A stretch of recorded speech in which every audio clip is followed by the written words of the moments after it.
Assalamualaikum warahmatullahi wabarakatuh.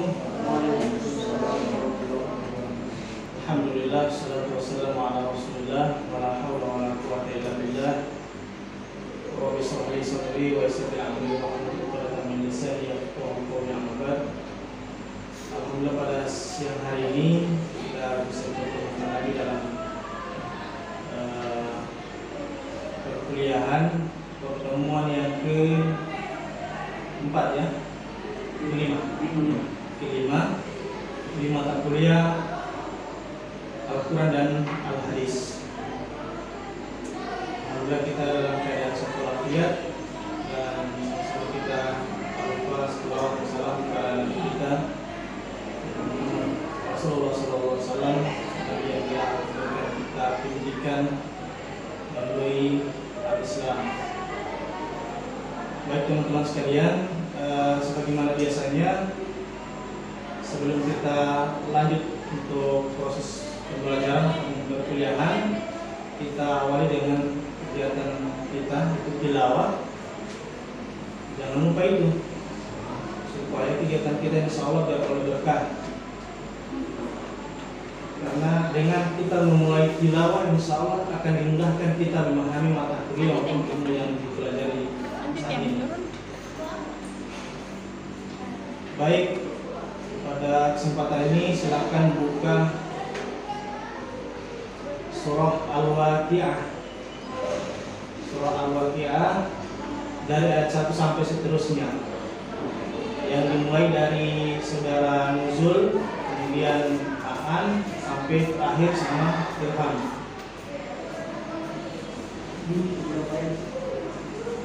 Nanti saya pandu kalau sudah dilanjutkan dengan ayat selanjutnya. Oke, silakan. Bismillahirrahmanirrahim. Idza waqa'atil waqi'ah laysa liwaqa'atiha kadhibah khafidatur rafi'ah. Idza rujjatil ardu rajja wa bussatil jibalu bassa fakanat haba'an munbatha.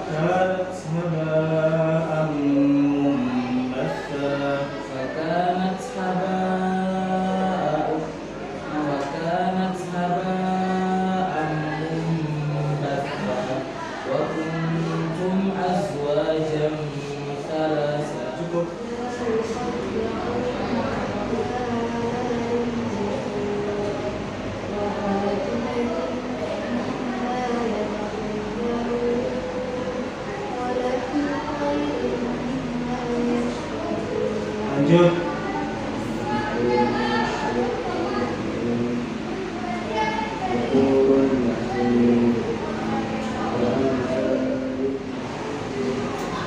Baik, teman-teman sekalian, kemudian insyaallah ayat yang kita baca akan mendatangkan pahala dan juga Allah Subhanahu wa taala, sehingga kita akan diberikan persentase dalam berpikir, kemudian dalam pembelajaran, insyaallah.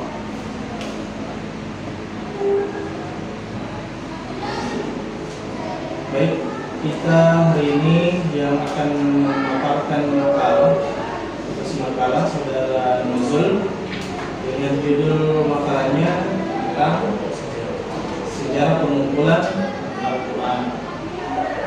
Kalau saudara disilahkan dipandu oleh moderator, saudara An. Assalamualaikum warahmatullahi wabarakatuh. Waalaikumsalam. Baik, untuk mempersingkat waktu, di sini saya selaku moderator dan juga teman saya sebagai pemateri akan memaparkan materi dengan judul sejarah pengumpulan Al-Quran. Di sini memiliki tiga proses. Yang pertama, pembukaan, penyajian materi, sesi tanya jawab, penguatan, dan terakhir penutup. Ya, untuk dijelaskan lebih singkatnya, untuk materi dipersilakan. Baik, terima kasih moderator.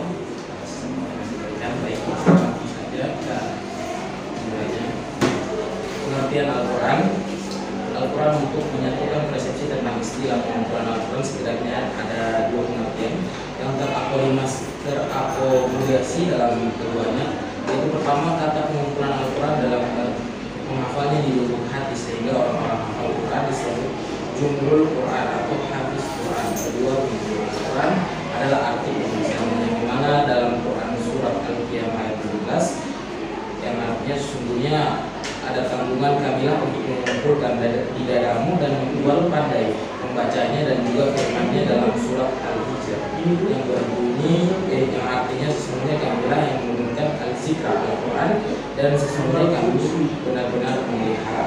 Al-Quran diturunkan kepada Nabi Muhammad SAW yang tidak pandai membaca dan tidak pandai menulis. Demikian itu memang diakui karena beliau memang tidak pernah belajar dan membaca dan menulis kepada seorang atau guru manapun. Oleh karena itu Nabi Muhammad hanyalah tertumpu pada cara yang lazim dilakukan oleh orang-orang yang ummi, yaitu dapat menguasai Al-Quran persis sebagai halnya diturunkan.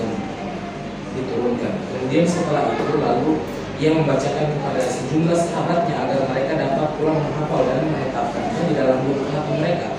Allah Subhanahu wa taala berfirman dalam Quran surat Al-Jumu'ah ayat 2 yang artinya Dia mengutuskan kepada kaum yang buta seorang rasul di antara mereka membacakan ayat-ayat kepada mereka, mensucikan mereka dan mengajarkan kepada mereka kitab dan hikmah al-sunnah, dan mereka sebelumnya benar-benar berada dalam kesesatan yang nyata. Demikian Nabi SAW dikenal sebagai Rashid Al-Hufaz dan Awalul Jumu'ah, manusia pertama menghafal Al-Quran. Yang selanjutnya beliau berperan sebagai transformator Al-Quran terhadap sejumlah sahabat yang dipilih yang hidup zamannya. Ibnu Jazari mengatakan bahwasanya penghimpunan Al-Quran dalam menghafal di dada adalah ciri termulia yang merupakan karunia Allah Subhanahu wa taala kepada umat ini. Justru dengan cara inilah Al-Quran akan tetap terbaca dan keadaannya bagaimanapun ketika itu tertidur maupun dimanapun terjaga, yang tidak akan luntur karena air seperti lunturnya tulisan bila terkena air. Sementara itu upaya pengumpulan Al-Quran di dalam penulisan juga ada masa.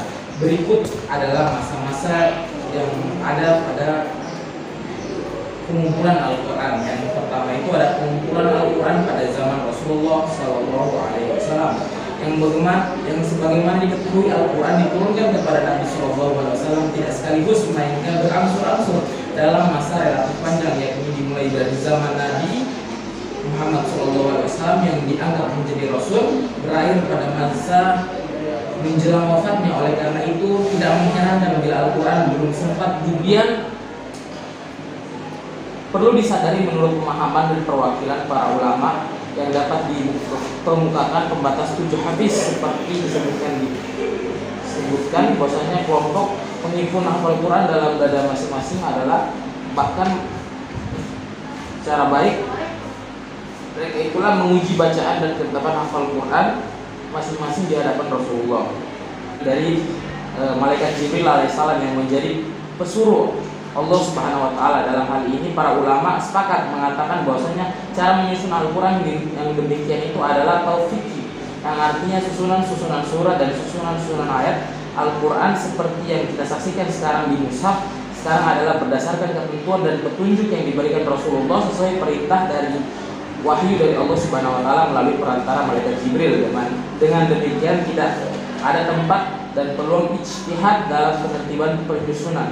Meskipun semua urutan dan ayat-ayat disusun berdasarkan kehendaknya petunjuk Rasulullah, namun Nabi tidak memandang perlu untuk menghimpun ayat-ayat tersebut. Bukan nama-nama surah itu mereka mengambil tindakan kisah tersebut Al-Quran atau sembarangan, karena posisi yang kita ketahui sekarang Al-Quran itu dia memiliki banyak-banyak makna seperti yang Al-Waqiah tentang hari kiamat, sedangkan Al-Quran hari kiamat adalah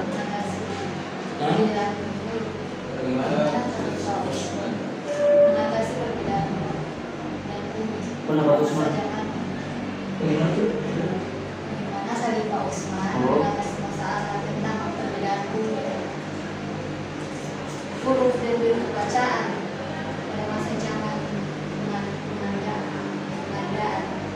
pengadaan Al-Quran.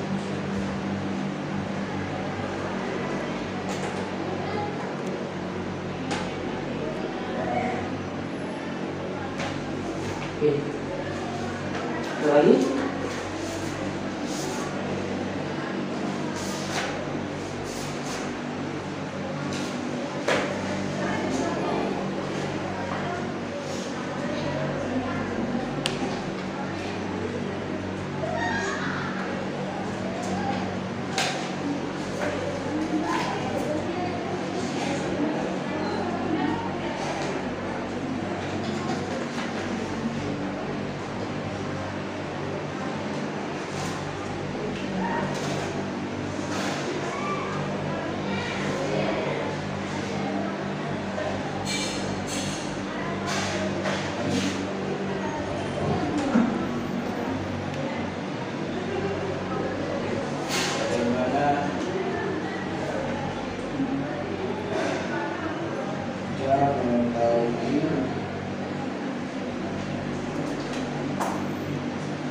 Bagaimana cara kita mengetahui kebenaran dari asal dunia?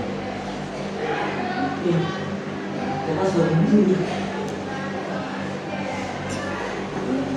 Kebenaran orang dari yang orang kan sudah begini. Ada orang itu.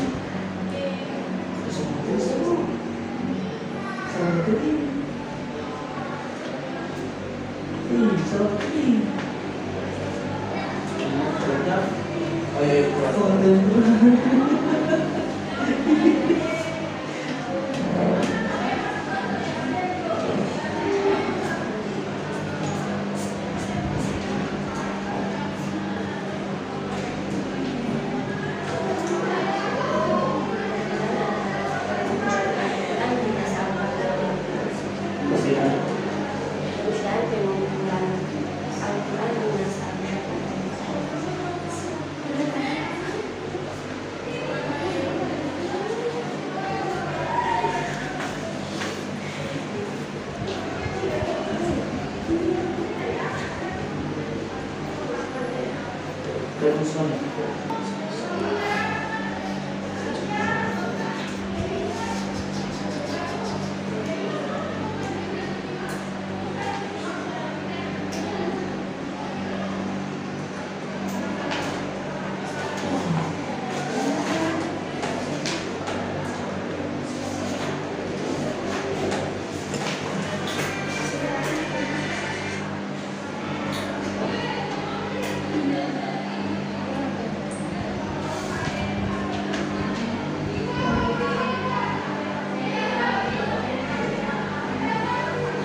menjadi apa, suatu macam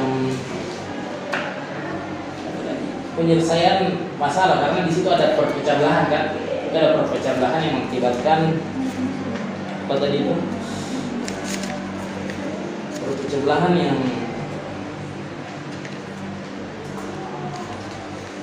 menyimpang pada perubahan Khalifah Utsman tersebut. Jadi itu mungkin dari saya. Apakah ada tanggapan dari teman-teman? Di sini saya sendiri kalau menanggapi, di sini maksud dari sini itu dia karena kekhawatiran karena perpecahan perbedaan, sehingga salah satu pasukannya Utsman dia mengirim pesan kepada apa di sini, Hudzaifah bin Yaman datang menghadap Khalifah Utsman mengucapkan konten tentang perbedaan dan peran. Di sini dia mengirim pesan kepada anaknya Abu Bakar atau Abu Bakar sendiri untuk mengambil mushaf yang memang sudah ada dalam Al-Quran sendiri, yang sudah memang dari Rasulullah. Kan seperti yang kita ketahui dalam dengar tadi, pengumpulan Al-Quran pada Abu Bakar itu dia secara berangsur-angsur, tapi dikumpulkan jadi satu, terus disimpan di rumahnya Abu Bakar, sehingga itu Al-Quran yang sebelumnya banyak perbedaan dalam tanda baca, huruf, itu disebutkan semua di situ. Sehingga ketika pada zaman Utsman banyak perbedaan pendapat antara negara-negara lain, sehingga mintalah surat asli, mushaf yang memang sudah dari Rasulullah itu untuk jadi pedoman kita, pedoman pada zaman tersebut. Apakah dari yang bertanya temanya pas jawabannya atau masih ada tambahan lain? Tambahan lain? Boleh? Oke. Untuk kembali terima kasih banyak. Selanjutnya surat Anas, sedangkan itu apa? Sedangkan orang Jawa sebagian besar juga orang-orang luar negeri juga tidak tahu sebetulnya surat itu. Dia tidak menghafal nama-namanya, tapi tidak menghafal isinya. Itu lalu gimana itu dia? Coba contoh di Jawa saja sana. Banyak yang tidak hafal, banyak hafal penghafal Al-Quran, tapi tidak tahu nama surahnya, tahu isi bunyinya.